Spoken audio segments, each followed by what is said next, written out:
ne manifestation bi nga xam ne moo amoon Mbàkke Walfadjri di ko def en direct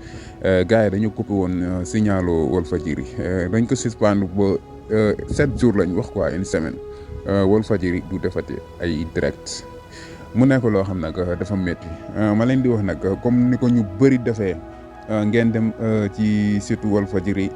TV ngeen abonné foofu ci YouTube bi ngeen abonné foofu ngeen yokk ko doole bu bëree sax ndax kii di Macky Sall ak njabootam xam ne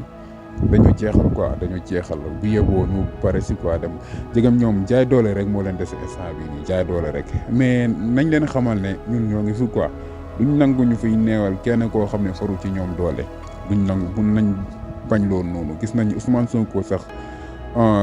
émission bu mu doon def tey wax na ko si quoi wax na ko si nee na ñu yokku leen doole fii ak bañ a yàgg dara waa Walfadjri nañ moo dal ay abonné yu bëree ay milliers yi abonné waaw yéena si mën a jàpp quoi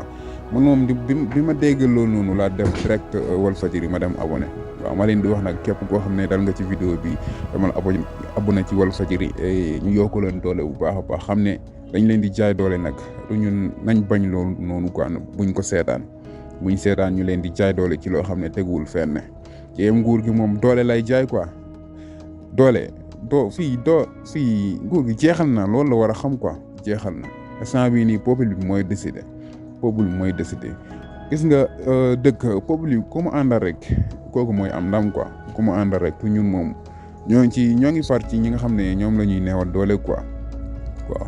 bu ko defee ngeen jàpp ci rek ngeen dem abonné foofu noonu boo leen seetaanee sama vidéo bii nii jaajëf gars yi vidéo bi foofu lañ ko yemale bu seetaan vidéo bii nii abonné nga partage vidéo bi nga aimé yow tamit fekkee moyen boo am rek pour jàppale waa Walfadjri nga def ko quoi nga def loolu noonu nga def ko rek ngir Ousmane Sonko bi ñu bokk jaajëf gars yi